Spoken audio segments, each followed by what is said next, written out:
Master Tethras, aka Varic, aka the writer who writes to sing the song that was sundered.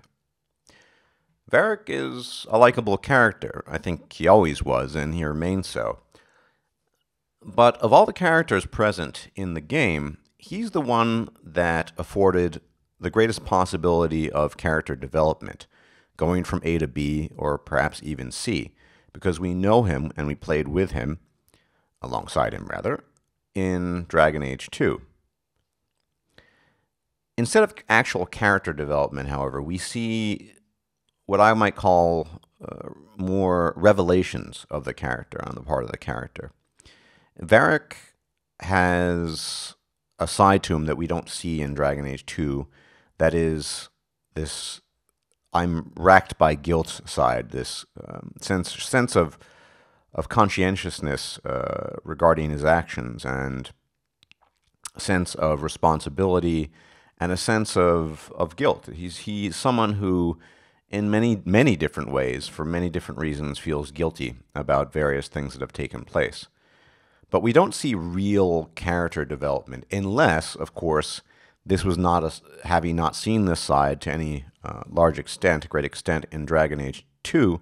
This is something that just occurs in Dragon Age Inquisition, and then might be seen as some kind of personal journey or character development on the part of Varic.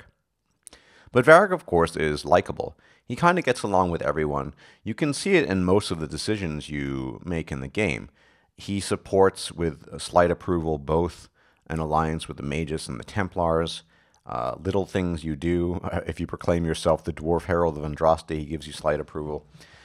He's the kind of guy who gets along with everyone. But in doing so, he doesn't have very strong views on either side. He is as far as alliances are concerned, the jack of all trades, allied to none. The exception being, of course, when Anders blows up the Chantry. He obviously, that was such an extreme action that he took an extreme stance on that.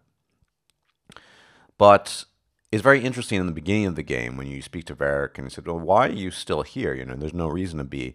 And he says, and I'm paraphrasing, well, I consider myself as selfish as the next guy, but, hole in the sky and demons running amok and mages killing Templars and vice versa and innocents, that, frankly, is just too much. I have to be part of this. I have to try to stop it. Now, specifically, he feels guilty about the whole Red Lyrium incident. When he sees the temple ruins, and then we discover further in the story, vis-a-vis Bianca, his pseudo-girlfriend, pseudo-wife, that, Red Lyrium was carted off to the surface vis-a-vis a mining entrance that Bianca had revealed to, apparently, Larius. More on that in a bit. So, Varic is a likable character. There's nothing to dislike about him. He remains what he's always been, a bit of a comedian. Some interesting revelations, as I said, that he has a lot more guilt and sense of moral responsibility than one might have previously thought, as well as his hidden pious nature. Cassandra talks about this, right? He's actually an Andrastian deep down, but he'd never reveal it or enter the Chantry or what have you. Interesting stuff. However, there was something about Varic that I discovered in playing the game that I disliked. His relationship to Bianca. And I have to talk about Bianca as well because the topics are intimately related, and of course are intimately involved as well. Bianca, the whole Bianca fiasco seems to me poorly done. Before I talk about Varic and his interaction with her, let me say that I had wished sincerely that you could have judged her or conscripted her into the Inquisition. After all, she seems to be one of the experts, or as close as you can come to an expert, on Red Lyrium, and yet she just pisses off into the wind and then threatens you in the process. You, the chosen one, I'll poke your eyeballs out if... or feed you your eyeballs if anything happens to Varic. Very unhelpful, and she only does what she did to assuage her own guilty conscience, and it does not a whole lot. The damage is already done. You know what I'm talking about. She was the leak to effectively Corypheus concerning the Red Lyrium deposits and shipments and what have you. And Varic essentially lets her off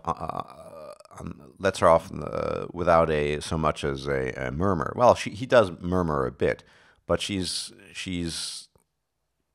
kind of gets off scot-free without any problems.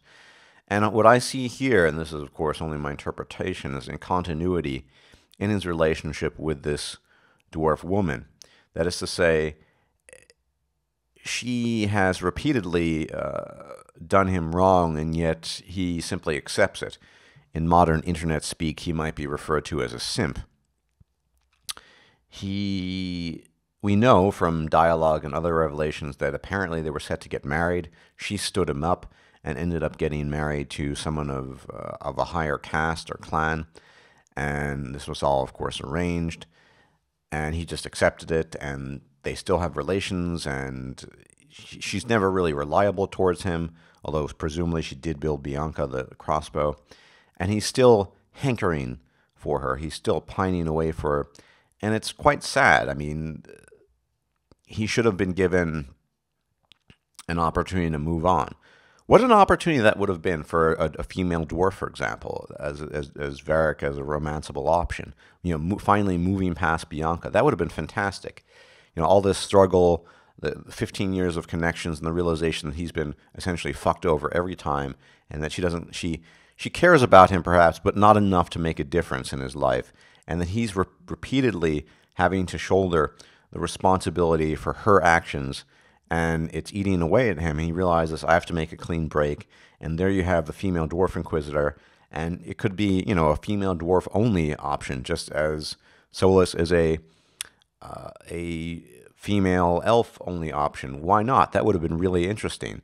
It's not a ground-shaking event. He's not the Dread Wolf, but it would have been an interesting turn of events for a character that needed character development, I think, more development, because we know him from a previous game, and it would have been interesting just because here more romance options, especially for minorities such as dwarves, right? And Bianca, let's face it, she's arrogant. Perhaps it's partially justified, but she doesn't care about Varic enough, and the way she just brushes the whole situation off, oh, well, it's as right as I can make it. Okay. There's something to be said for the Shakespearean phrase of what's done is done. I'll admit that. But let's be honest. She could have said, it's as right as I can make it, and because I did this, I will join the Inquisition. I will research Red Lyrium. I will offer my crafting and mechanical expertise and skills. Perhaps as an agent. She could have been an agent, for example, or a consultant, or something. Instead, she just pisses off into the wind. Varic is feeling like shit as usual whenever he deals with Bianca, and it's just very sad. You know, you can sense a certain sadness behind the surface of Varic, and a lot of it, I think, comes from Bianca. A lot of it comes from all the events. The world is falling apart. His hometown, Kirkwall, is a mess. But you know, Varic is someone who cares deeply about people. He cares deeply about Hawk. He even grows to care about the Inquisitor. He asks what's going on. I mean, he's a good guy, and it's a shame to see him fucked around by the likes of Bianca.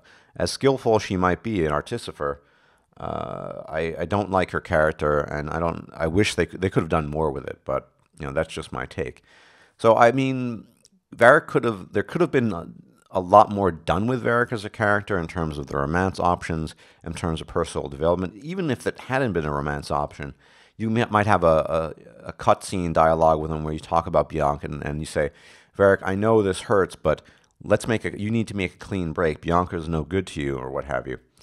Anyway, that's pretty much all I have to say about Varic. He's more complex than we thought he was, and he's an enjoyable character. He's a character that cares about his fellow sentient beings, and that's something that he can be given credit for.